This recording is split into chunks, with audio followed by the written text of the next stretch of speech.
Welcome to the Warhammer Fantasy Battles. This Vampire Counts 10 years late Army Book review. Like I said, by popular demand, I think Vampire Counts was the most requested book next. I get Dwarves and Bretonnians are most requested after that, but I think I want to do Bretonnian next, so I'm not locking anything in. So I'm going to sit here and review the Vampire Counts book that came out just under 10 years ago. And it's a powerful book. It's an army I own, and some things I need to get out of the way at the beginning of the review about these reviews. One, first thing you gotta know, I am the world's worst Vampire Counts player. I've been playing fantasy for a lot of years. I think I do well with a lot of armies. I am remarkably bad with Vampire Counts, and the army is actually very, very powerful. It never seems to work for me. Everything I want to try doesn't work, so keep that in mind as I review this.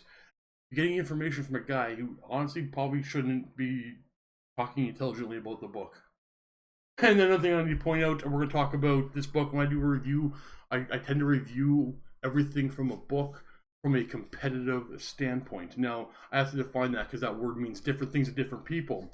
So for me, competitive is two guys playing a game, both are trying to play a reasonable list and both trying to win. Competitive isn't necessarily, in my opinion, tournament stuff. Tournament level stuff changes things completely. But when I say, a unit of 20 skeletons is better than 20 zombies in general for combat, because statistically you're getting more efficiency out of the skeletons in combat zombies. I'm not making that claim. I'm just saying that's how I review things. Just because I say something isn't competitive doesn't mean it shouldn't be used. In fact, less competitive things are, the more you should use, in my opinion, because it's just fun. Secondly, you also have to know that when you take this to a tournament, or any of these books for fantasy, back in the day, there were so many different comp systems, the way you made your list and the way you actually interacted with the rules. Depending on what comp you used, it can invalidate everything I say in this review. So this review is only about playing with this book and the 8th edition Warhammer Fantasy Battles rule book with the most current FAQ, which is also 7 years old. Not any of the comp systems, because honestly, I can do a new review on every army book per comp system. If you don't know what the comp systems are, it doesn't matter. It's not important. So let's get into this. Vampire Counts.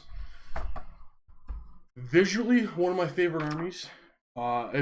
This is one of the armies that breaks the core rules of the game if you're playing them, and are considered to be very powerful. But as I said already, I'm very bad at them. Now, so you get an army that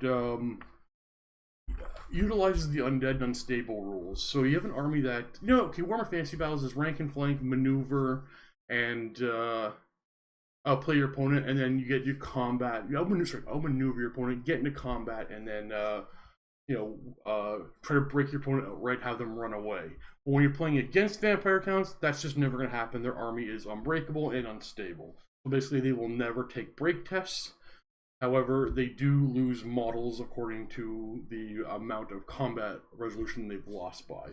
So if you charge into Undead, you win combat by 3. Normally in the game of Warhammer Fantasy Battles, they're going to do a break test at leadership value -3, and if they fail, they run away. Not Vampire Counts, just 3 models will crumble and die instead. It is incredibly powerful, but that obviously you're going to pay more points per model because of that. So you can't directly compare a skeleton to a human, who the skeleton is significantly more points than a human with very similar stats. But the special rules of Unbreakable and Unstable really add to the army. Now, Luca, I'm sure you're all aware of Luca, this is his favorite army. Luca's love of this army is the main reason why I pretty much stopped playing them. He loves his undead, so I let him have his undead. Alright, let's go over the special rules first. And we're going to start with just the undead special rule. All units of the undead special rule are unbreakable, as I explained, and unstable, and cause fear. Now, fear in old days of Warhammer used to be a super powerful rule. Unfortunately, in 8th edition, fear is almost inconsequential. It rarely applies, but every now and then it does. I think you can play most games and never fail a fear test. And even when you do, it's not really that bad typically. Unfortunately, I feel fear has been severely nerfed in 8th edition, though there were days, 6th edition for example, where fear was just insane. I'm not going to explain how it worked back then, because there's no point. You don't need to know that. You can, if you ever do, excuse me, 6th edition battle reports, we can go over that. But yeah, fear, just, if you fail your fear test, you go down to weapon skill 1. So it means you're hitting most things on 5s, but skeletons are still weapon skill. Wait, skeletons are still 2, I think, right? Yeah, you're still hitting weapon. If you fail your fear test against skeletons, you're still hitting them on 4s. You're still hitting zombies on 4s, but skeletons apply and hitting you on 3s. So fear, it just isn't as bad anymore. The army has to be held together by the magic of the general. When the general dies, the army is going to basically take a crumble test. They're going to crumble, do a leadership test per unit at the end of the, is it the turn or the phase the vampire dies? End of the turn. And then you'll do so, sorry, it is the end of the phase which the, if you're playing vampire counts and your general dies, at the end of that phase he died in, everything in your army is going to take a crumble test. It's basically a leadership test. And leadership is kind of low amongst undead. And then they're going to lose mauls according to how much you failed that leadership test by. And then you do so at the start of your turn, for every turn for the rest of the game. Unless you have another wizard that can, you know, the lore is control the winds of death, with the magic of binding the army on the battlefield. As long as somebody else is there to take over that control, you don't have to do that test. Kind of cool. It late game, if you kill a general and you get the enemy to crumble, it does matter. But if you somehow, if your general is a wizard and he miscasts turn 1, your army crumbles a little bit on turn 1, it's not usually that bad, as long as you have another wizard to take over, holding the army together. So it can be really devastating late game, really help you out, clear out some of the units, some of the models. But it's not as bad as it used to be. Mostly because of 8th edition Horde. A lot more models in... Instead of multiple small squads of skeletons, you usually have like a big squad. Like a big squad of zombies, instead of like a 20, a 15, a 10. But it can be pretty good. Now, there also is a vampire special rule. Models with the vampire special rule never take a crumble test, which is really good. They maintain themselves, basically. And undead may not march unless they're within 12 of the general. Which is, I mean, again, all about maneuver. There are certain scenarios like Dawn Attack, which can be really punishing for vampire counts. If you roll funny, Dawn Attack scenario has you roll randomly to which part of the table you deploy in. So you kind of want your mobile units close to the general so they can march 1 or 2 turns. But if you have the vampiric special rule, you also can march even if you're outside the 12-inch range of the general.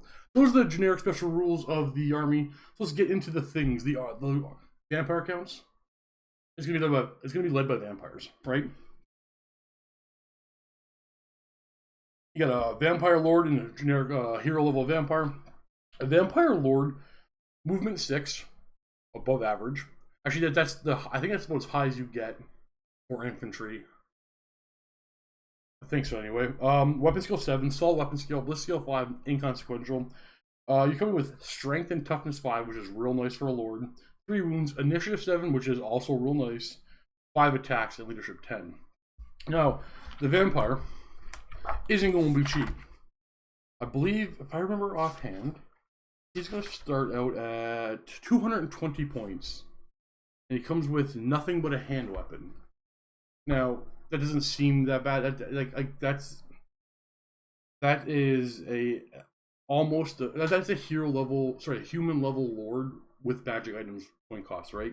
That's close to an elf lord, but I mean, dwarf lords can get this high, but you're going to add a lot more things to this lord.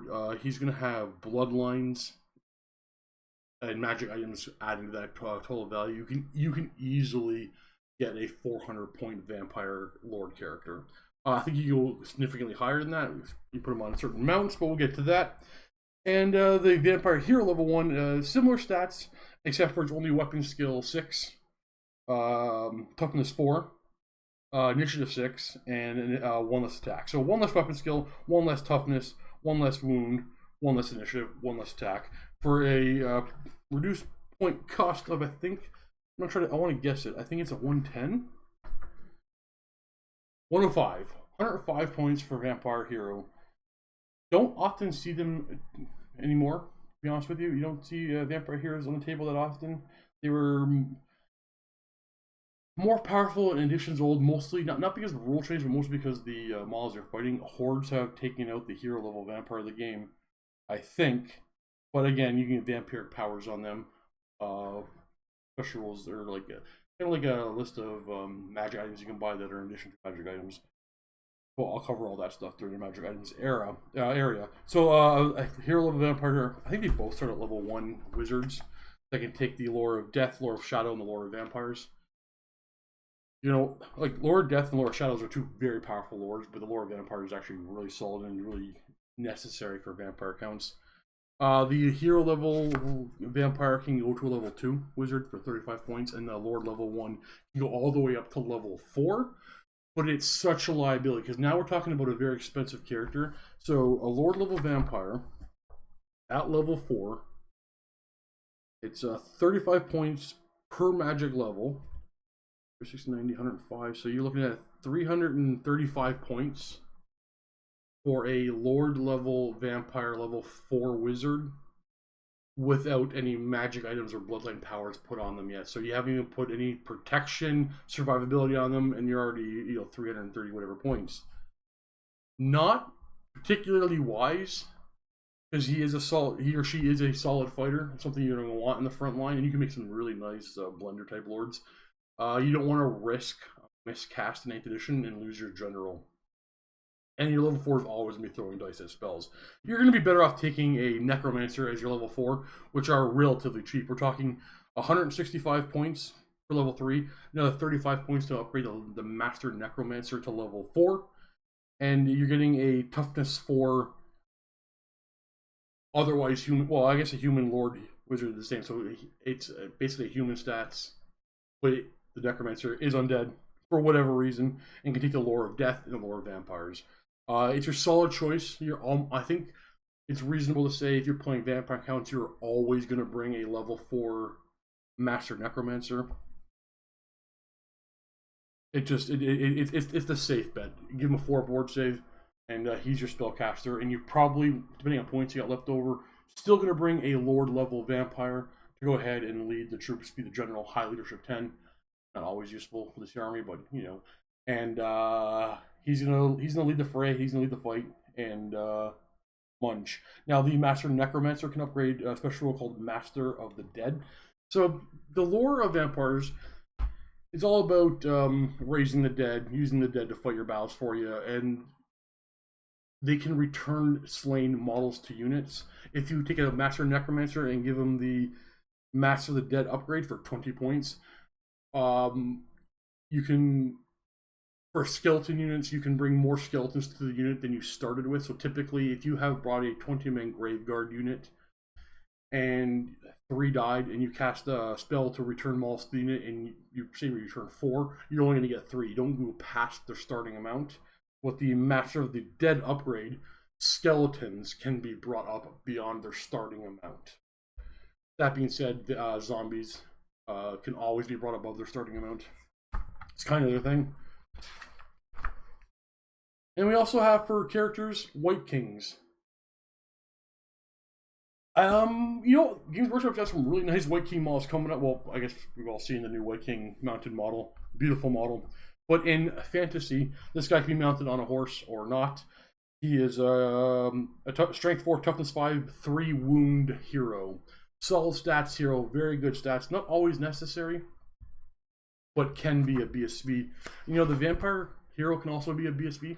Can carry your battle standard bearer. And an army that doesn't really use psychology, you wouldn't think that's something you're gonna use in an army. So BSB is a standard 8th edition. Always bring them. You don't need them for vampire counts. What they do for vampire counts is if you do a crumble test, you can reduce the number by 1. I'm not saying it's useless. It's just not something you would commonly see anymore. Always have a BSB, a battle standard bearer in 8th edition. Not for vampire counts. We have some spectral characters, Karen Wraiths and Toon Banshees. These are ethereal characters They can be taken as units as well. It's a rare choice. They've always been units, but I think in this book, this 8th edition book, was the first book that came out that made them also hero choices.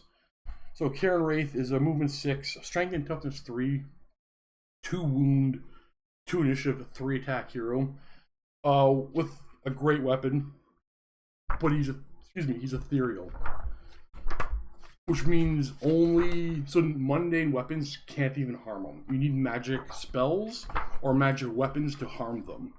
Now, if I remember correctly, I think he's about 50 points for Karen Wraith. No, a Karen Wraith is 60 points at the hero level. They do come with terror. Terror is not bad because if you have this terror special rule and you go ahead and charge an enemy, that enemy immediately has to do a terror test. If they fail that test, they have to flee. They come with the Chill Grasp special rule. A Wraith can substitute all of his attacks for single close combat Chill Grasp attack. The Wraith makes a single attack if the attack hits, then it'll automatically wound. No armor saves allowed against the Chill Grasp. I don't see a whole lot of use for that. I mean, there are definitely times where you might want to use it, but I mean, 3 strength 5 attacks from his great weapon is more often going to be useful. And then the other one is the Toon Banshee. Similar stats, but only 1 attack. Also causes terror, but instead of the great weapon, you're going to gain a ghostly howl special rule. You know the lores of banshees, just screech it. Well, I'm not going to get into that.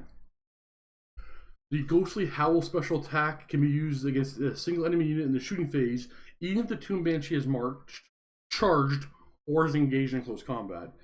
The attack has a range of 8 inches and needs line of sight to its target. So it's a special attack you do in the shooting phase. That's not a shooting attack.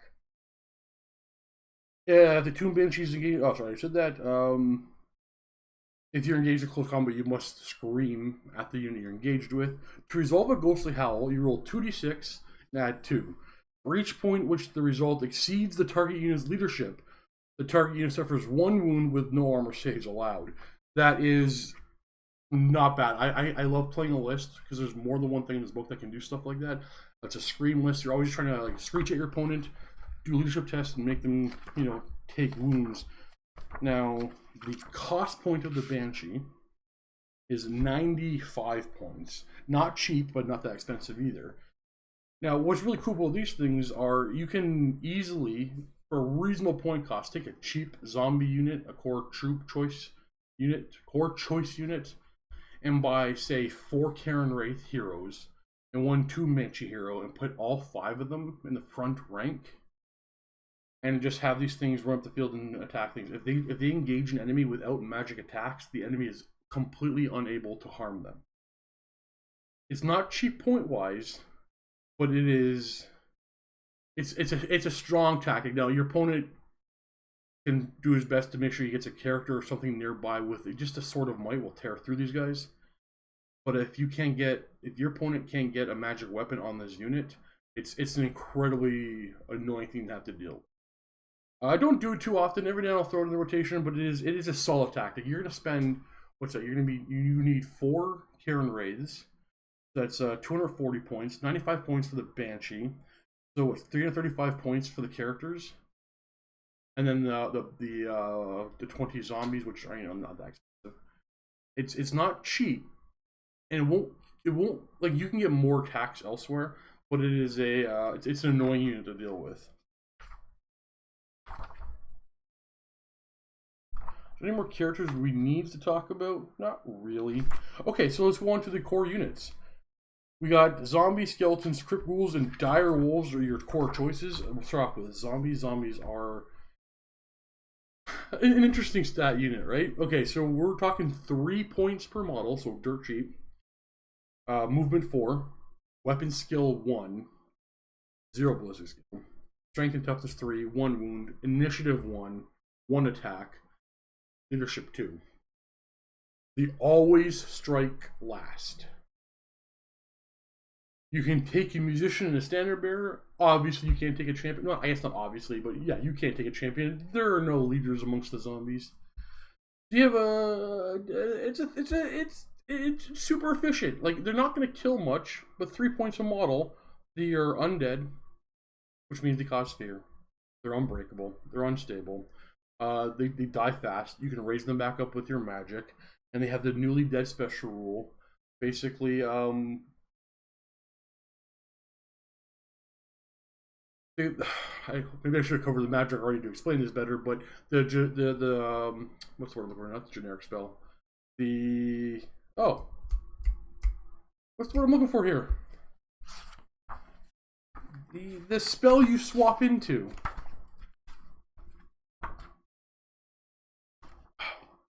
Signature spell. The signature spell for the lore of vampires. I'm going to quickly cover that because it matters for these zombies. It's called the Invocation of Knack. It is a 6+ to cast spell. It's an augment spell that targets all friendly undead within 6 of the wizard. And if he targets the infantry unit, they will regain D6 models to the unit plus the caster level. So typically level 4s to cast it. You add D6 plus 4 zombies back to the unit. Now, the zombies have the newly dead special rule. They're going to take additional D6 every time they're hit by that spell. So they take 2D6 plus 4, and they can always go above their starting level. There's more to that spell. There are ways of buffing it, but we'll cover that when we go over the spells. So the zombies have newly dead. You're always, you get more zombies back, and you can add more to the unit than they started with. But they die incredibly fast. Your next troop choice is called the Skeleton Warriors. They are 5 points per model over the zombie, so 2 points more per model over a zombie. But you're going to get Weapon Skill 2, Ballistic Skill 2. Not that it matters anymore; they can no longer take bows nowadays. But Strength and Toughness 3, 1 wound, Initiative 2, still super slow, 1 attack, and Leadership 3. They do come with light armor and shields, so you have a 5-up save. They don't have always strikes last. These guys can actually fight. I mean, you can spend, I think it's you can take spears for free. I don't think you really want extra attacks with skeletons. I think while a skeleton horde can get work done, I mean, a bunch of strength 3 attacks will get work done. Your skeleton units and zombie units are really about going rank deep and bogging down your opponent forever. 5 points per model for a 5-up save and a 6-up parry save. Solid choice. The unit can take entire command, so musician, champion, banner, and one unit of skeletons can take a 25-point magic banner. Now, 5 points alone for a model with the undead special rules is it's solid. It ain't bad at all. Next we got the Crypt Ghouls. Now things start to get a little more expensive. These are 10 points per model. They have standard infantry fantasy movement of 4, weapon skill 3, no ballistic skill, strength 3, toughness 4, 1 wound, 3 attack, 3 initiative, 2 attacks per model, and leadership 5. They are undead, and they have poison attacks. I regularly try a big old block of 50 of these in a horde, get a whole bunch of attacks, 2 attacks per model in the front rank, fighting 3 ranks, all poison attacks. You would think it would work, but that squad costs 500 points. Toughness 4 is super useful. It does keep them alive. It never seems to work for me. I keep wanting to say like this is the core choice I want to use, and maybe this is why I so consistently lose when I play my vampire counts. Because you're just better off with skeletons and zombies, I think. But I just love the way the Crypt Ghouls work. The way they look. But 10 points per model. As like they're literally like a zombie's 3 points a model, a skeleton's 5 points a model. These Crypt Ghouls, while I don't think they are overcost at 10, I think the zombies and skeletons are they're real cheap. They're probably too cheap, thus more efficient. And finally, we can do dire wolves for units. I keep on saying troop choices. I'm playing too much 40k. So dire wolves are movement 9, strength toughness 3, 1 wound, initiative 3, 1 attack, leadership 3. You don't really care, and they're war beasts. You can upgrade. They have vanguard, and they get +1 strength on the charge.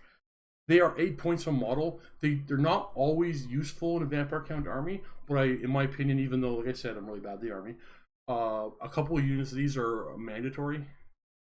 They can really help you because you can be slow. There are ways to speed your army up, but you just can Vanguard, and they have the movement 9. Now, that movement 9.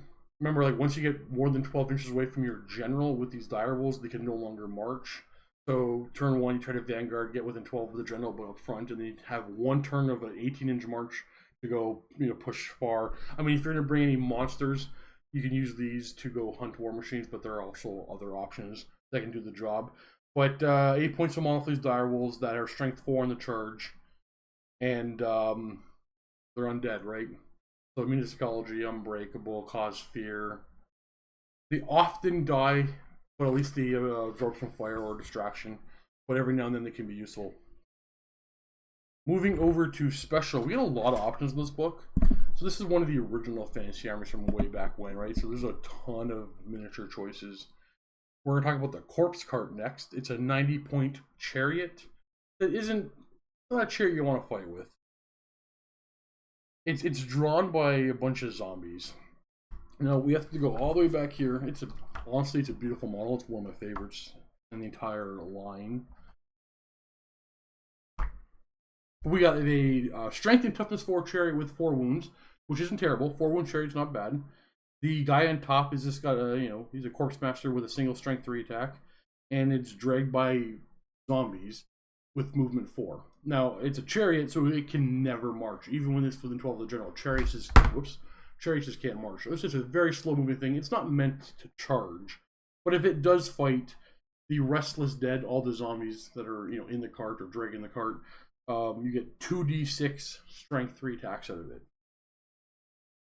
It does have regeneration, which isn't terrible, but you bring it not as a combat war machine or a charging thing, but it does buffs, right? It gives buffs to your army. It has the Vigor Mortis. If an augment spell cast in the Lore of Vampires targets the corpse cart, and keep in mind the one I already pointed out, the lore Invocation of Knack targets everything, so it's often to target your corpse cart. Then all friendly undead within 6 of the corpse cart, including the corpse cart itself, have the Always Strikes First special rule until the start of your next magic phase. Zombies lose their Always Strikes Last special rule and then gain Always Strikes First instead. So typically they would just cancel each other out, but the zombies will actually gain actual Always Strikes First. This isn't bad. I mean, swinging first can be good. The real value of Always Strikes First in 8th edition is about having higher initiative, equal to or higher initiative than your opponent, so you get to reroll the hit. Your initiative across the board of this army is typically pretty low. Now, there are some higher initiative things in this book, but the corpse, I find it's kind of hard to get the corpse cart close to them when you want to be in combat. So I don't think there's a lot of value to that special rule, though it looks cool and it's cool to play with. I don't think it's worth its points for that special rule. You don't care about your zombies, your grave guards, your ghouls. Well, you know what? Your ghouls are initiative 3. Okay, it could be useful for ghouls, because initiative 3 is kind of average. So if you're fighting against slow armies like orcs, slow initiative-wise, orcs, humans, other undead, this corpse cart can be useful. Dwarves, any ogres, anything with initiative 4, elves, chaos, it's just not going to do anything for you. Swinging before them isn't going to make a difference. They're still going to swing.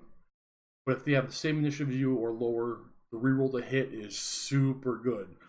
So this corpse cart, while itself isn't bad, the things that it's going to buff isn't going to buff them enough. So I don't really like the corpse cart. But there's a couple upgrades you can buy for it. You can buy Balefire. Enemy wizards within 24 of the corpse cart -1 to their casting rolls. Not bad. I don't know if you want to spend the points on that, but that's actually quite useful. Or the Unholy Lodestone. When a friendly wizard within 6 of the Holy Lodestone casts Invocation of Knack, he may reroll single d6 to determine how many wounds restored for each eligible infantry unit. That is pretty good. If you need yet a bunch of Graveguard back and you end up rolling a 1 on your d6, you can reroll it. The problem with the Unholy Lodestone is I don't remember its points, but I remember being like, it's probably not going to be worth it, but it is a nice buff. The Unholy Lodestone costs 30 points to upgrade. You have to take a 90-point chariot, which isn't going to do a whole lot. And then adding 30 points more to that. Again, it's not completely useless, but it's one of the first things you're going to cut out of your list. In my opinion, it's the first thing you cut out of your list when you don't have the points, right? Next, we're talking about Graveguard. Now, Graveguard are a staple in your a real competitive list. We're talking about 11 points per model. Graveguard are movement 4, weapon skill 3, strength and toughness 4, 1 wound, initiative 3, 1 attack, leadership 6. They come with heavy armor and shield. Obviously, they're undead. You know, everything in the book's undead. I'm not going to say that no more. And they have Killing Blow. Killing Blow is quite sweet. You know what Killing Blow is? If you roll 6 to wound against infantry or cavalry, no armor stays allowed, and no matter how many wounds you have left, you're just dead. You chop off somebody's head. It's a Killing Blow. It's a solid rule to have on a rank and file infantry unit. You can have full command on this thing. You can take a magic standard worth up to 50 points, and you can replace their shields for great weapons for 1 point. Now, that all sounds great. Strength and toughness 4, heavy armor, great weapon, 11 points per model, solid. When we start talking about spells you're gonna put on these guys and a magic banner you're gonna buy for these guys, this becomes a terrifying unit. A horde with great weapons will literally just, blend anything with the proper buffs. For example, the banner I'm going to talk about is the banner they're going to take. It's called the Banner of the Burrows.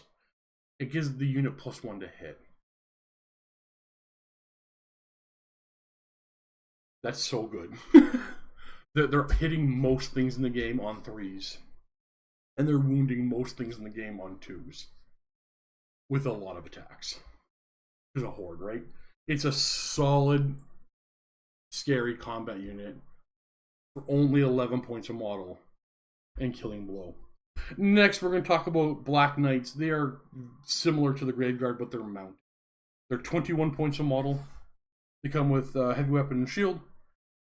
They can buy Barding for their Warhorse for 3 points per model, and then they can take Lances for 2 points per model. So now we're talking 26 points a model for Undead Cavalry. They have Spectral Steeds. They basically move through terrain. Can't stop in it, obviously. And they do have Killing Blow. This is another unit I keep trying to use. It never seems to work for me. Cavalry doesn't quite work in 8th edition that well anymore. And you gotta worry about if you don't do enough damage with a block of Black Knights that you're just gonna die and crumble. So I love the Black Knight models. I love the idea of these guys, but it's not something you necessarily need. But one day I'll master these Black Knights and get them going good. Next, we got Crypt Horrors, 38 points a model. These are monsters infantry. These are your undead ogre type things. Movement 6, weapon skill 3, strength 4, toughness 5, 3 wounds apiece, initiative 2, 3 attacks, leadership 5. They come with regeneration 5+. And poisoned attacks. Honestly, if you were to buy 18 of these, put a horde of them on the table, you just run forward and you do the ogre thing. Except for your ogres that you may not have great weapons, but you do have built-in regeneration all the time. It's only regeneration 5+, but it's still solid. There's ways of boosting that as well. They're poisoned attacks. More importantly, they're undead. They're not going to break and flee. Like toughness 5. I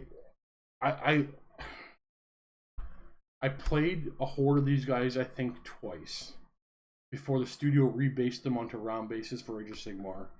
Luca quickly, I'm throwing Luca under the bus on this one.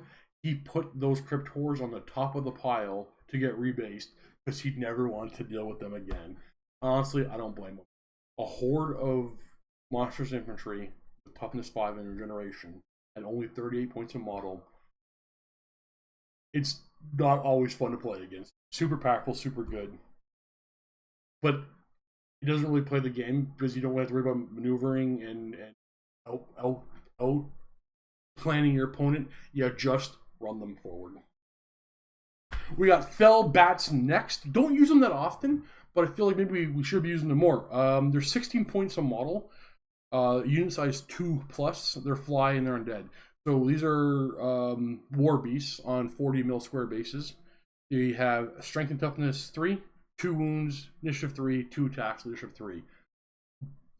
They're just undead war machine attackers and harassers. Bat swarms. It's a swarm actually worth talking about. 35 points of base, strength and toughness 2, 5 wounds per base, and 5 attacks. They have hover, so they basically have fly that can never march. Now, undead can't march unless they're within 12 of the general, but these guys can never march. And they have another special rule. These books, the old layout, you have to jump back and forth. An enemy unit in base contact with one or more bat swarms has the always strikes last special rule. Against certain things in your army, it's good to have those bats, you know, flank attack or add to the fight to get hand out always strikes last. But you don't care about if your skeletons or your grave guard are fighting something. I know you don't care about having the opponent have always strike last that often. But let's go back over here. I don't know if I said the points on those guys. The best, yeah, best ones are 35 points. Okay, next, another real gem in the book. We have Spirit Hosts. These are 45 point, 40 mil base square. It's a basic ghost. It's like a swarm of ghosts.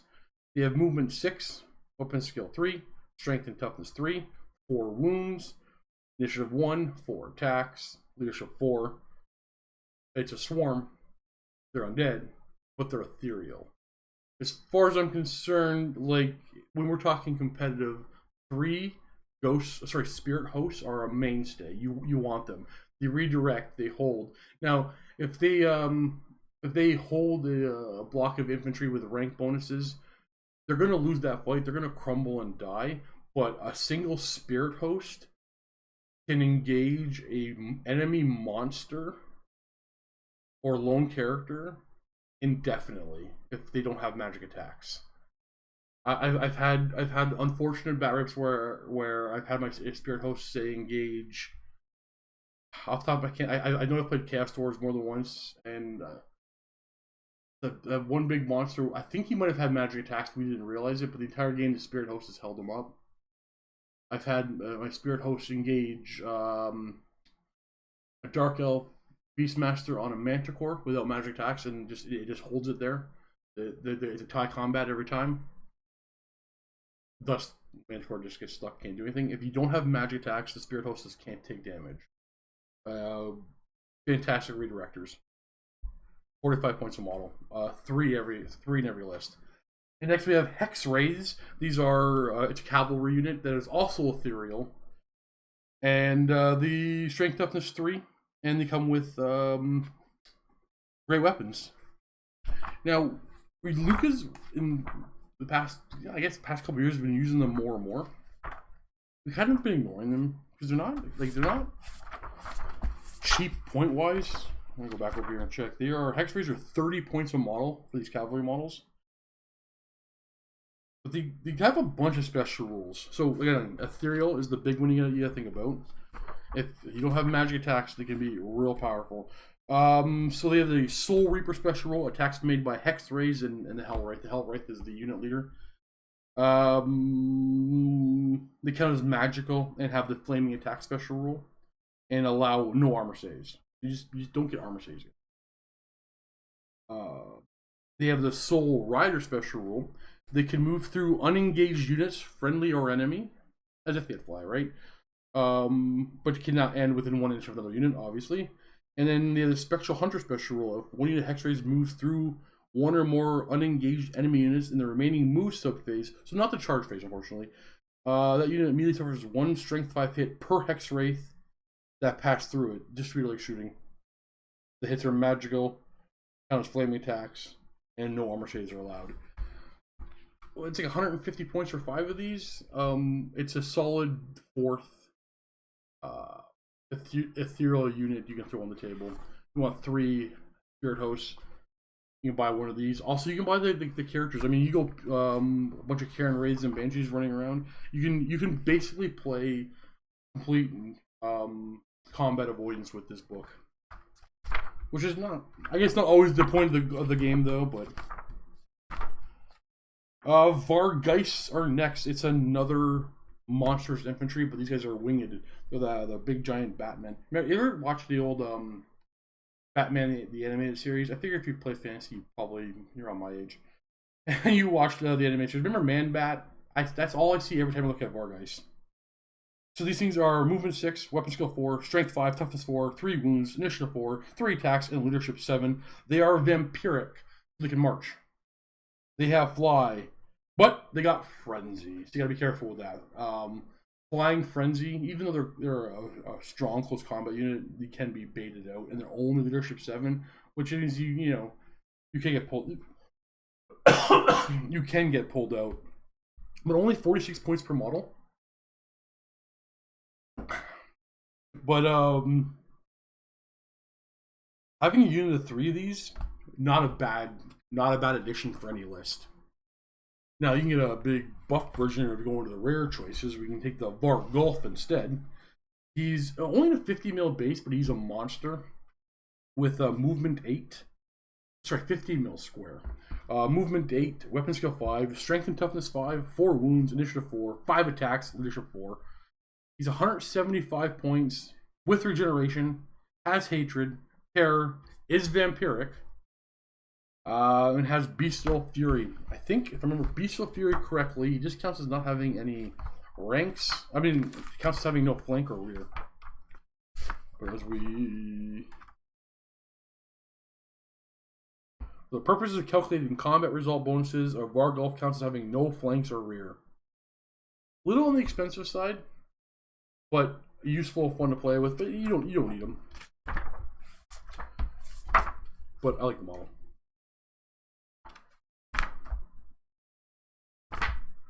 Blood Knights are next. Everybody's favorite vampiric cavalry.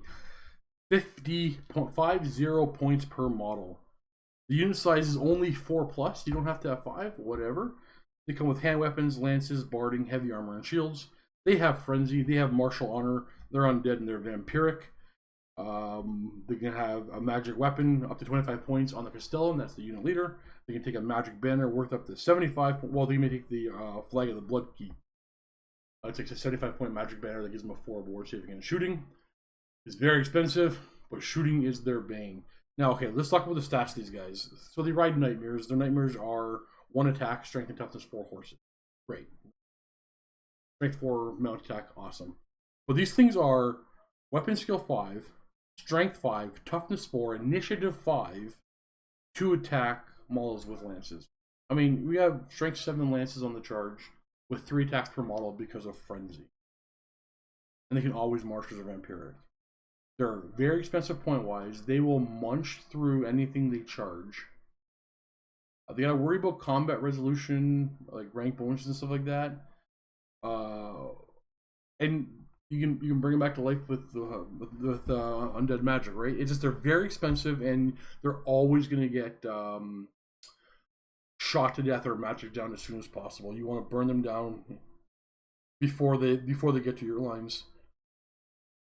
They're just they're one of those units that if you make them cheaper in points, they'd be too overpowered. But at their points level, they're almost too expensive to use all the time reliably. But again, you can't lower their points because they can get real. The thing is, they're everything about them is solid. They just suffer from being cavalry in 8th edition. Now we're going to go on to Karen Wraiths. We already talked about Karen Wraiths. Those are those hero choices, those ethereal heroes. But basically, this is the first book I recall that they became heroes.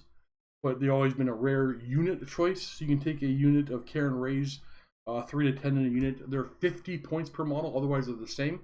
So you pay 10 points, a 10-point premium to make them a hero instead of a rare choice. And then you can one model in the unit can be upgraded to a Toon Banshee for 25 points. So basically, to make a Toon Banshee a hero, you're paying a 20-point premium. Oh wow, there's only 3 more units to talk about. Okay, I'm gonna do the Black Coach last because I can't remember anything about the Black Coach. We'll talk about the Terror Geist next. Just a phenomenal monster. It's 225 points for an undead. I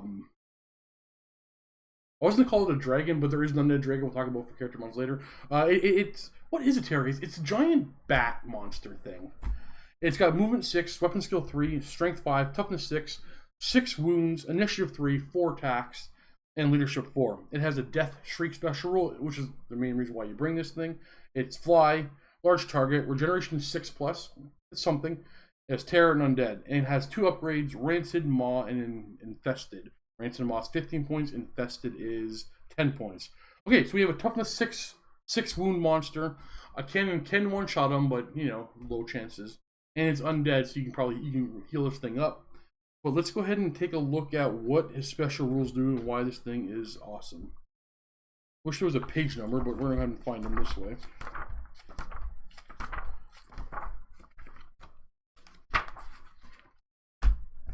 Bam.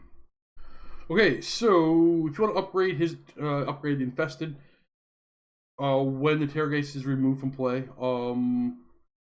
all units that are in base contact with the Terror Geist, friend and foe, take 3d6 strength 2 hits. There's a bunch of bugs inside. Or Rancid Maw, attacks made by the Terror Geist with this upgrade have the poison attack special rule, but it doesn't apply to his thunderstorms. Okay, so the main reason why you bring a Terror Geist is he has the Death Shriek special rule. A Death Shriek is a special attack that can be used against a... Okay, you know what? I'm not going to read that paragraph. It's like the Banshee Scream. It's a special attack done in the shooting phase that's not a shooting attack. So you can do it if you marched, you can do it if you charged, you can do it if you're engaged in combat, you can target things that are engaged in combat, stuff like that. To resolve a Death Shriek, roll 2d6 and add the number of wounds the Terror Geist has left. Terror Geist has 6 wounds. For each point you exceed your target's leadership, they take 1 wound with no armor saves allowed.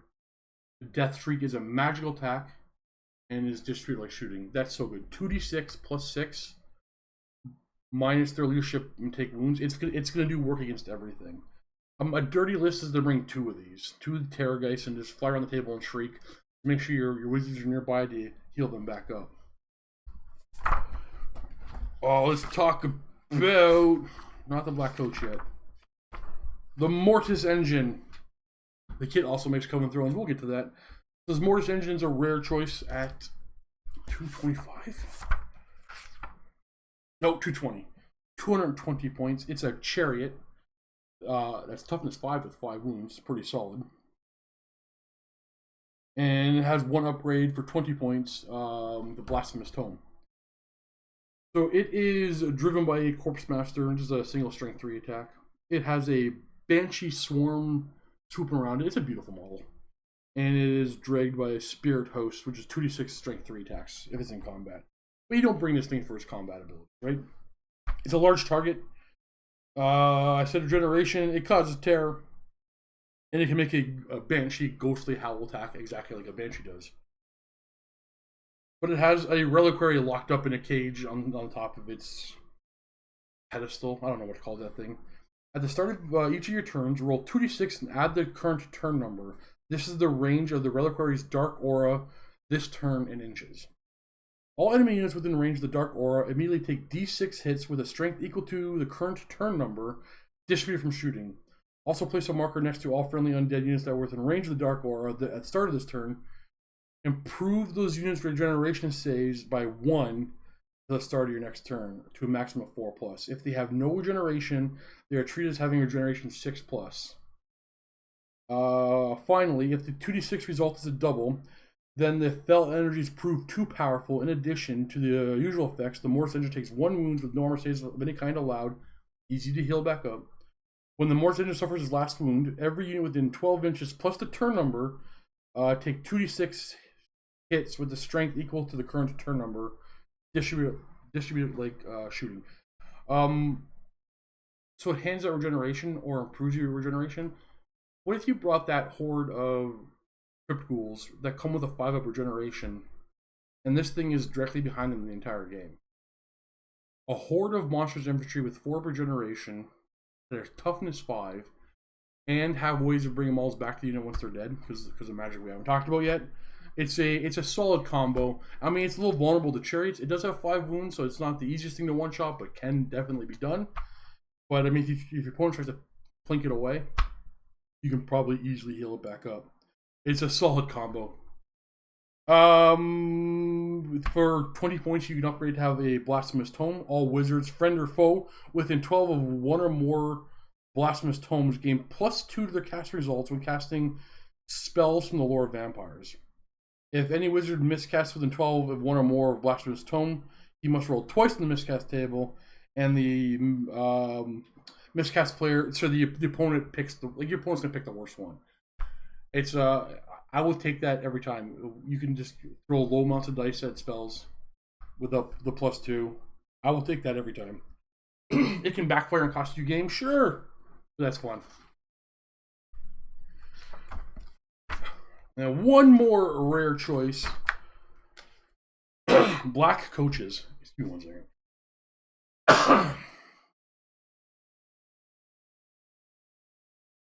Okay, Black Coaches. It's a chariot. I have never used a Black Coach in Fantasy. I've never owned one. I'm thinking Luca might have played Black Coaches before. I know they always used to be able to like draw with magic, like they drew power from the winds of magic. I'm going to read it with you guys because I actually don't remember anything about the Black Coach. So first of all, we got to get points value so we know what we're talking about here. A Black Coach costs 195 points. It is vampiric and has a 4-up ward save. Okay, not bad so far. Undead, causes terror, evocation of death, chill grasp. Okay, so the Karen Wraith that drives this chariot with 3-up armor save. It's got a 3-up armor save. We'll have 1 attack that can, automatically wound with no armor saves. So it is strength 5, not bad. Toughness 6 with 4 wounds. Okay. So what does she do? Evocation of Death. At the beginning of the owning player's magic phase, the Black Coach feeds on magical energy. Immediately after the total number of power dice for that phase has been determined, roll all the power dice in that pool. Wait, roll all the power dice in the pool? Okay. So okay. If any of these dice roll a 6, a portion of the power it represents is siphoned to the Black Coach. Power dice that are siphoned by the Black Coach in this fashion can be used in the magic phase as normal. Okay. Though keep a note of how many are siphoned away. If you have more than 1 Black Coach in your army, randomly determine which Black Coach gains each siphoned die. Each dice increases that Black Coach's abilities for the rest of the game, detailed in the chart below. All the increases listed are cumulative. I'm going to read that again. At the beginning of the owning player's magic phase, a Black Coach feeds on the magical energy. Immediately after a total number of power dice for that phase has been determined. Okay, I get it. So you roll your winds of magic, you channel your dice, you figure how many dice you're going to have for that phase, then you pick all those dice up, you roll them. For every 6, the Black Coach has powered up a little bit. You can then still use all of those dice as normal for the magic phase. Okay, so what do you get? If you get 1 power up, you get add 1 to the number of impact hits when the chariot charges. Okay. 2. The Karen Wraith and the Nightmares drawing it. The Nightmares are the horses. You get +1 strength. So far, I'm not wowed by either of these. 3. The Black Coach impact hits Nightmares and Karen Wraiths gain the Killing Blow and Flaming Attack special rule. 4.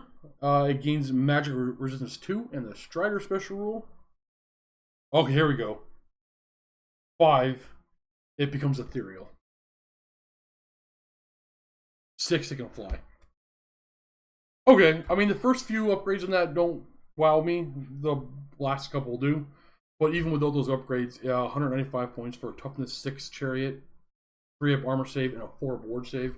Not terrible. It does fight for the rare slot. That's the Terror. That's Terror Guy's points. So those are the choices. There's a couple more things we need to cover, and that's mounts for characters, because we got to talk about the dreaded zombie dragon. Where are you, buddy? Zombie dragon, strength up to 6, 6 wounds, initiative 2, 5 attacks, monster, scaly skin, 5 up, swarm of flies, terror, undead, and pestilence breath. Zombie Dragon's Pestilence Breath is just a strength 2 breath weapon with a -3 armor save modifier. I would rather strength 4 regular modifier, but okay. And it is Swarm of Flies. Enemies in base contact with the zombie dragon deduct -1 to their hit in close combat. That is solid. But it only has a 5-up save. You know what? I guess that's fair. He doesn't have a lot of skills left on him. And it's undead, so you can heal it back up. And then we have Abyssal Terrors. I actually found one. It's still in my closet. I gotta paint it. We'll get that in back. Actually, I'll take it out and probably do it this weekend. It's a mount on a 50 mil square. It's like a mini dragon. It's movement 6, but it flies. Strength, toughness 5, 4 wounds, 2 initiative, 3 attacks, leadership 4. Large target, terror, undead. It can have a poisonous tail. Make it just get poison attacks. And you upgrade to have armor piercing. How many points is Abyssal Terror? I'm still gonna paint it up. I'm not wowed by it. But it used to be the the go-to back in the day mount for vampire count characters. Let's see. For a vampire, you're gonna pay 120 points for that. It's not terrible. And then finally, you can do called a Blood Throne, Coven Throne. It is a chariot that you mount a character on. Let's see how many points there are before we talk about it. We have to know points, so we know what we're talking about, right? Coven Throne is 230 points for a Vampire Lord to mount. It is a Strength and Toughness 5 chariot with 5 wounds. It has a Handmaiden and a Spirit Horde. Handmaiden has 2 more Strength 5 attacks. It's a 5-up armor save chariot. The Handmaidens have always strikes first. It's large target. It has random attacks for the spirits that pull it. The ghosts that drive this thing. 2d6 strength 3 attacks. It does come with a 4 board save. I love it, and it's vampiric. It has a rule called Battle of Wills. Immediately before the first model and enemy unit rolls to hit against the Coven Throne or a character opponent, either in close combat or shooting, the opponent must roll a d6 and add his unit's leadership. There's a big parenthesis here. Attacks do not roll to hit are exempt. Okay, so if you don't roll to hit, you don't have to do it. So I'm gonna read that sentence properly now. The opponent must roll a d6 and add it to its unit's leadership. Next, roll a d6 and add the Coven's Throne leadership. You find the result of the Battle of Wills, subtract the enemy's total from the Coven Throne's total, and apply the results to the table below. I've never played with this. Okay, so we're gonna just roll off and consult the chart. You win by 1 or 2. The enemy is -1 weapon skill and ballistic skill. If you win by 3 to 5, the enemy must re-roll successful to hits. If you win by 6+, they are completely enthralled. The enemy turn upon themselves. Every model in the attack unit must make a single close combat attack resolved against its own unit. War machines take a single strength 3 hit for every remaining crew. Affected units may not otherwise shoot or attack this turn. I want to buy one of these now and try it out because you can mess with leadership. And it can have a scrying pool. It's a bound spell level 3. It successfully casts the Coven Throne in all its.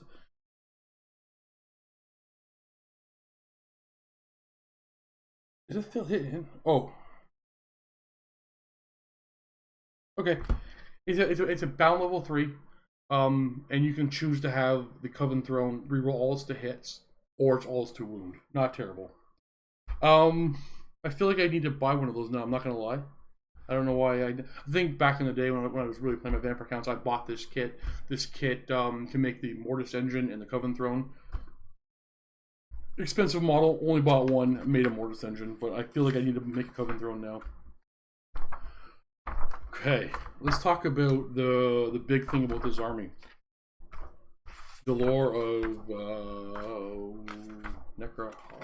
What's the magic called?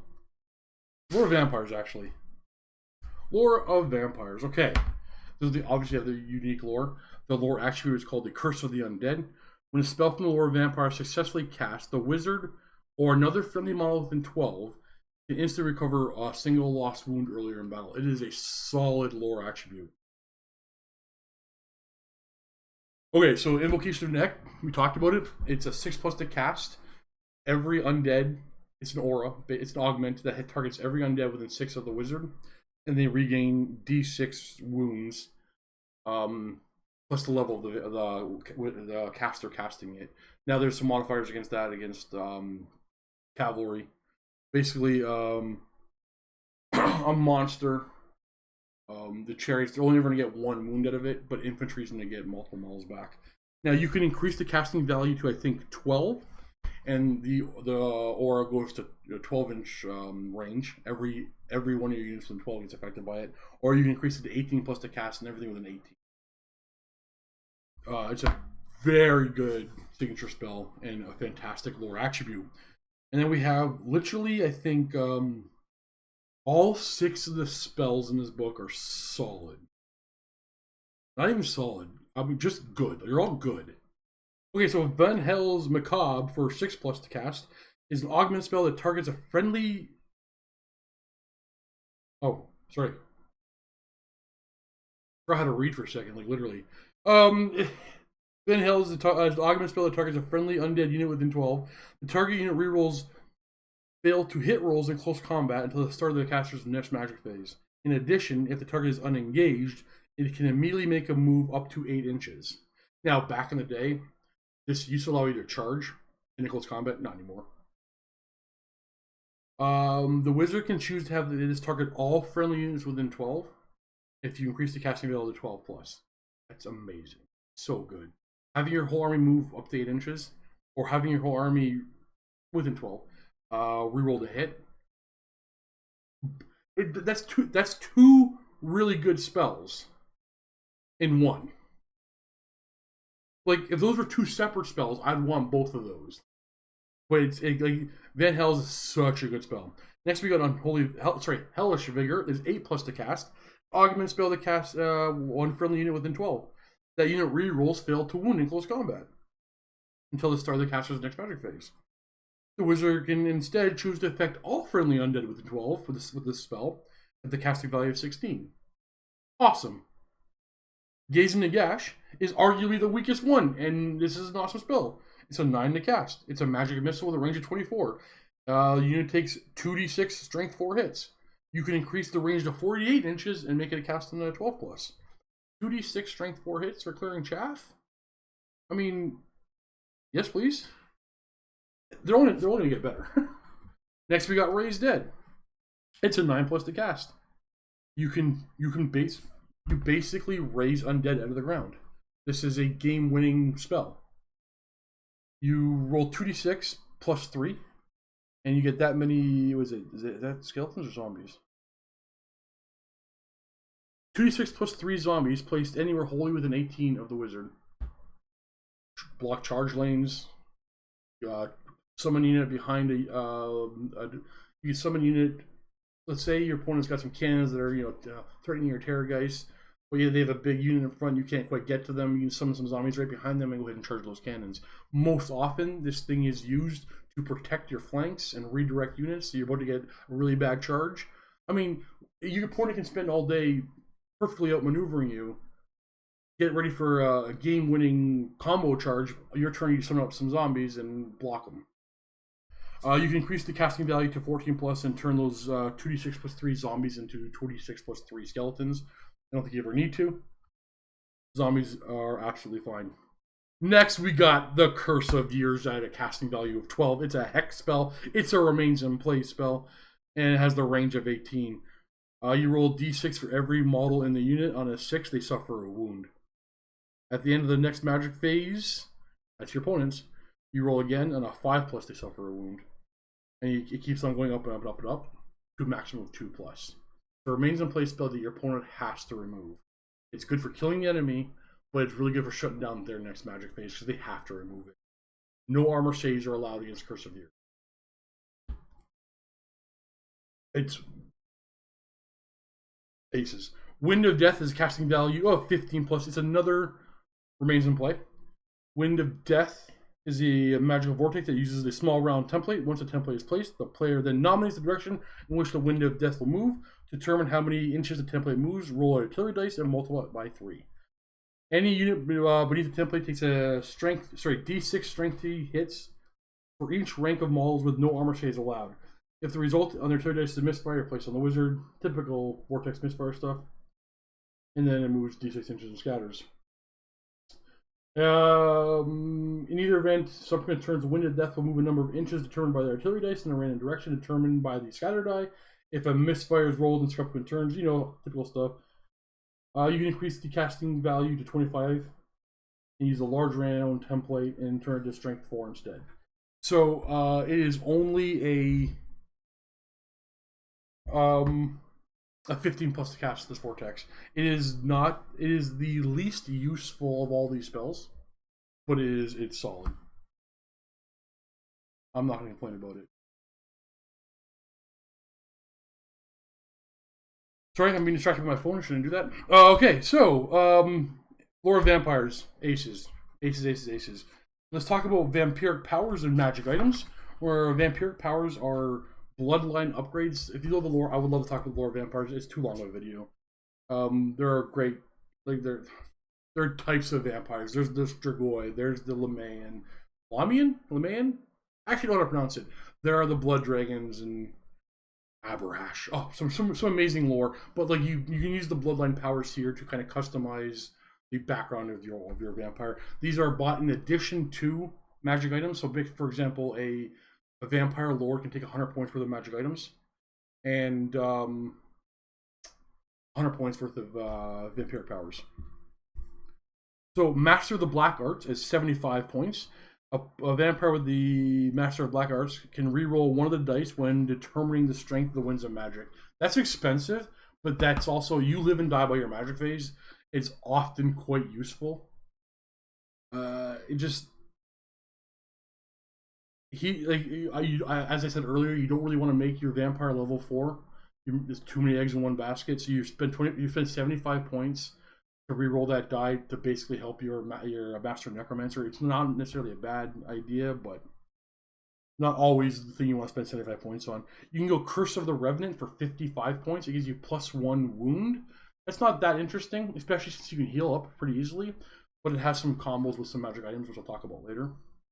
Red Fury, which is very commonly seen, 50 points. For each unsaved wound the vampire causes in close combat, it can immediately make a further attack. These additional attacks do not generate more Red Fury attacks. An attack that automatically kills an enemy counts as having done that many wounds equal to the number of wounds the model had remaining. So if maybe you had Killing Blow and you want to attack, it doesn't matter. You get it. So this is the first piece of the Blunder Lord. Kill a model, extra attack. You really rack up the combat resolution, right? Flying Horror, it's for a character on foot only. 30 points, you can make him fly. 30 points for Quick Blood. Always strikes first. Now, it works good with Red Fury. Now we're spending 80 points for Red Fury and Quick Blood. But you have, I think it's initiative 7, I said, for a vampire. You're almost always going to reroll the hit. You're not taking Quick Fury to get always strikes first, like to strike first. You're really taking to reroll your hit. You want to make sure every attack counts, right? And then we have some combos that can do some other things, not just killing. We have the Aura of Dark Majesty for 25 points. All enemies within 6 of the vampire suffer -1 of their leadership, and it's cumulative with other modifiers. Fear is not that important anymore, but like that's interesting on that Blood Covenant, the Covenant Throne I was talking about. There's Dark Acolyte for 25 points. It adds D3 to the casting value whenever you cast Invocation of Knack. That's the spell. That's the signature spell that heals up models. But again, you don't want your vampire to be your primary caster, but your vampire will always be at least level 1, and your vampire will often in many games cast Invocation of Knack because it's a signature spell and it can be cast by multiple wizards in the same phase. Forbidden Lore for 25 points. The vampire can generate his spells from any of the lores from the Warhammer rulebook, except the Lore of Light. If you really want to make a vampire level 4 wizard, because you want to go, what was that neck? Oh, I forget. One bloodline that's all wizardly like. You can kind of replicate that with this one. For 25 points, you can take Supernatural Horror, and you gain the Terror special rule. We got Fear Incarnate for 20 points. Fear test caused by the vampire or his unit must be rerolled. Basically, if your opponent has a Battle Center Bear, you can't still each other out. So you get one chance at passing your fear test. Now you mix that with Aura of Dark Majesty, they're -1 to the leadership. You might actually get fear to do something for you. And then there are also some. There's a banner you could take, which will also help with that combo. I mean, we both Luke and I have tried the combo. Here, I'll tell you the banner so we know what we're talking about. The Screaming banner is 25 points. Enemy units taking fear test while in combat with his unit must roll 1 additional dice and discard the lowest result. So you put that banner on a unit of skeletons with a hero level vampire with the Aura of Dark Majesty and Fear Incarnate, because you can afford to put both of those on a hero. So they don't get to reroll the fear test because the BSB is nearby. They have to do their fear test on 3d6 and their -1 leadership, discarding the lowest die. You're probably going to make them fail their fear test. But you spent a bunch of points and it still didn't matter that much. We've both done it numerous times. It's cool. It's fun to play around with, but it's not that powerful a combo. Next, we can go Beguile for 15 points at the beginning of the close combat round after challenges have been issued and or accepted. Select one model in base contact with the vampire. That model must take a leadership test at -3. If the test is failed, that model must reroll successful hit rolls that phase. Not terrible if you want to have a challenging a vampire that either accepts or issues challenges. For 15 points, you can take Master Strike. The vampire must exchange all of his attacks for a single attack with the Heroic Killing Blow special ability. One-shotting a dragon because the Heroic Killing Blow is kind of funny. Dread Knight for 10 points. The vampire has +2 weapon skill. I think he started at weapon skill 8, so 7 or 8. So it makes you 9 or 10. Either way, 9's a nice threshold to be at. In addition, unless he's part of a combat containing Krell, that's a named character, or a vampire character with higher leadership, he must always issue and accept challenges when possible. Too much of liability, so I don't trust it. And then finally, summon creatures of the night. So Invocation of Knack can increase the starting size units of dire wolves, bat swarms, and fell bats beyond their starting size. It sounds good, but it's in practice never really that useful, because those are the things that are going to be the farthest away from your wizard, typically. But it's only 10 points. Okay, so let's talk about magic items. We have a Scab Scrath. I want to make sure, yeah, we're good. Scab Scrath for 75 points. It's an expensive magic weapon. The bear has a devastating charge and frenzy special rule. All of his close combat attacks have the flaming attack special rule. In addition, Scab Scrath gains a death streak special rule. See page 48. Finally, Scab Scrath's desire for blood, that if the bear has not killed at least one enemy model in close combat when the game ends, he is removed as a casualty. So this magic item is only ever going to go on a Vampire Lord. So if by the end of the game, this Vampire Lord didn't kill something in close combat, your opponent is going to get a whole bunch of victory points because he counts as being dead. Now, Death Shriek is the Terrorgeist Shriek ability. So 2d6 plus the wounds of the model, minus your enemy's leadership to do, and then 1 wound normal stays allowed. Now, Vampire Lord has 4 wounds. But if you were to pay 55 points for Curse of the Revenant to give him +1 wound, you're rolling 2d6 plus 5. It's going to get work done. I've actually tried that combo numerous times. It's expensive, but it works. But you don't have a whole lot of points left over for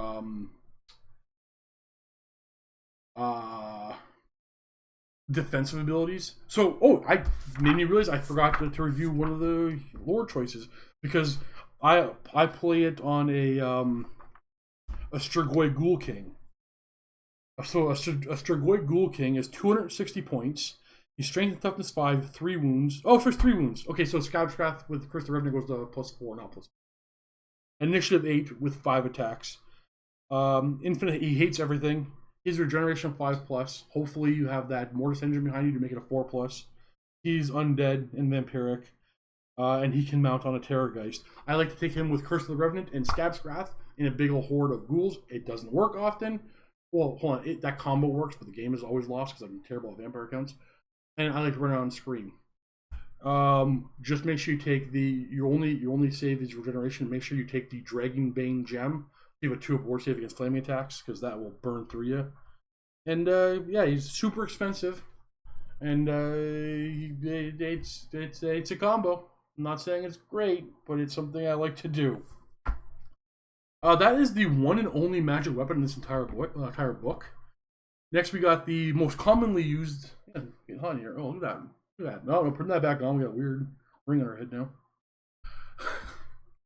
The Night Shroud, magic armor that can be worn by necromancers, but it's always seen on your vampire lord. It's 40 points, 40 points. The Night Shroud adds +1 to the bearer's armor save.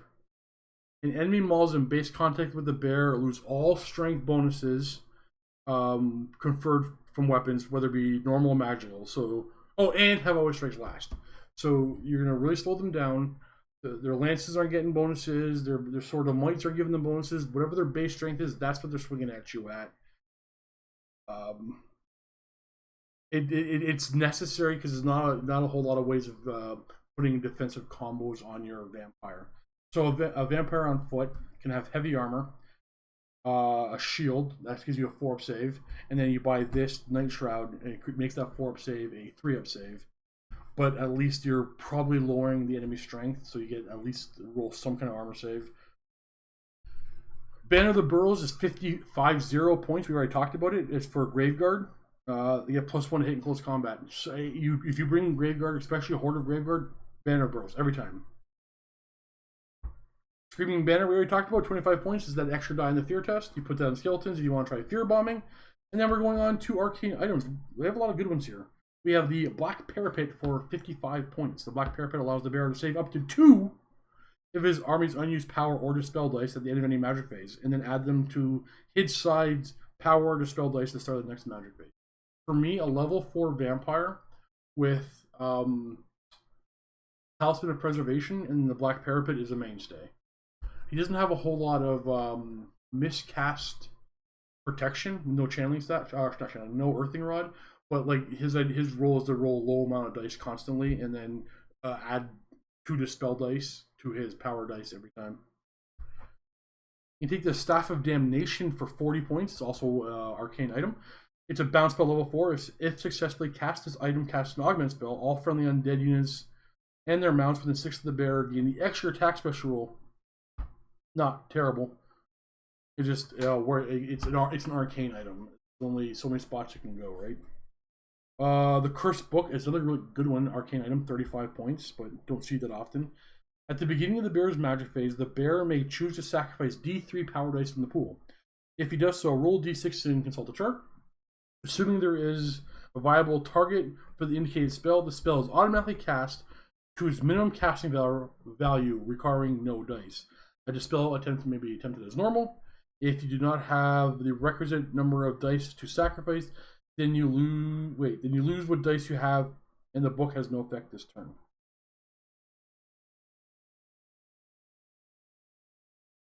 So you roll D3, you remove that many dice from the power pool, then you roll a D6 and you automatically cast this spell. If you roll a 1, you cast Malkoth's Mystifying Miasma. If you roll 2, you cast the Enfeebling Foe. If you cast a 3, you cast Withering. If you roll a 4, you cast Soulblight. If you roll a 5, you get Doom and Darkness. If you cast 6, Curse of the Midnight Wind. All the spells are useful.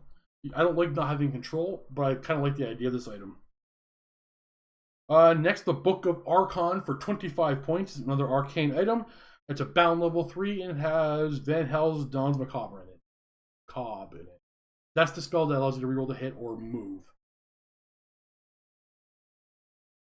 The Book of Archon used to be a mainstay, always use, but you don't see that often anymore, but it's still a very solid magic item. And then finally, we got the Rod of Flaming Death for 40 points. It's an enchanted item, bound spell level 3. You can tell this is one of the early books, because that's all we have for magic items in this whole book. It's a bound spell level 3. If cast successfully, this item casts a magic missile with a range of 18, inflicts D6 strength 4 hits with the flaming attack special rule. Any unit taking 1 or more unsaved wound from this item takes the immediate panic test. Furthermore, if the target moves for any reason during his turn, every maul in the unit immediately suffers a strength 4 hit, which after which the spell effect ends. If the unit does not move, this spell at the end of his if this unit does not move, the spell ends at the start of the caster's next magic phase. That's such a solid item.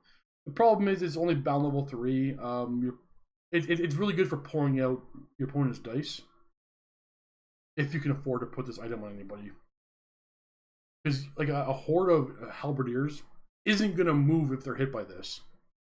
So you're going to throw, 1 die at it, hopefully a 3+, and your opponent he's not going to want to risk trying to spell it with 1 die. He's going to want to throw 2 dice at it, but you really want this on your level 4, but your level 4 can't really have it, so you got to put it on your level 2. Yeah, it's solid items, but it's clearly not overpowered.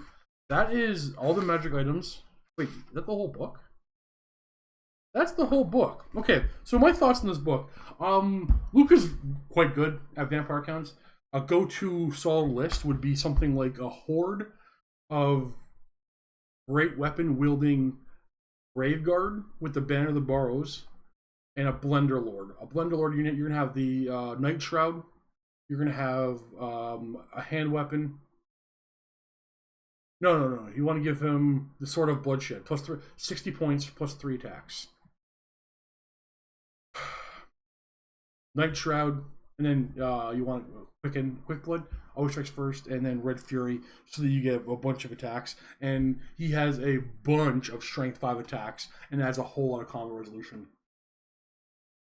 And that's before the Great Weapon Banner of the Burrows guys start swinging, hitting almost everything on 3s, wounding almost everything on 2s, with a horde on only 20 mil square bases.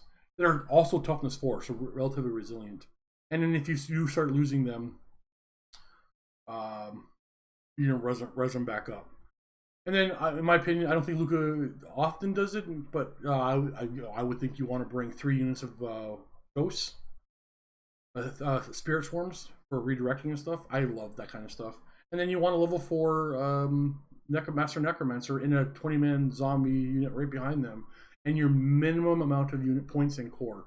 If you're playing a 2,000 point game, 500 points in core. That's it. 2,400 points, 2,400 point game, 600 points in core. Keep it simple.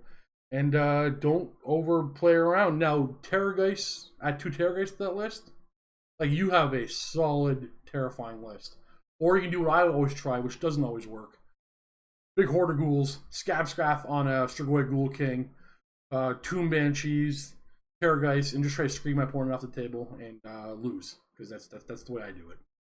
That's it. That's Vampire Counts 10 years late. My overall opinion of the book is it's supposed to be way more powerful than I can play with it. Like, this seems to be my blind spot. I think I may have. I'm gonna pull fake numbers out of the air because I don't know what the ash is. Let's say I've played in my time 30 games with my vampire counts. I maybe won twice, tied 4 times, and lost the rest. I can't do it. Luca should have did this review for sure. He could give you much better information. But the book is solid, the army's solid, the miniatures are solid. I love everything about this. That's why I have the Vampire Counts army. I'm just not solid with it. There you go. Vampire Counts 10 years late. All the models are pretty much available. So if you want to start a Vampire Counts army right now and play 8th edition, you can still do it. That's it. More's coming. Stay tuned.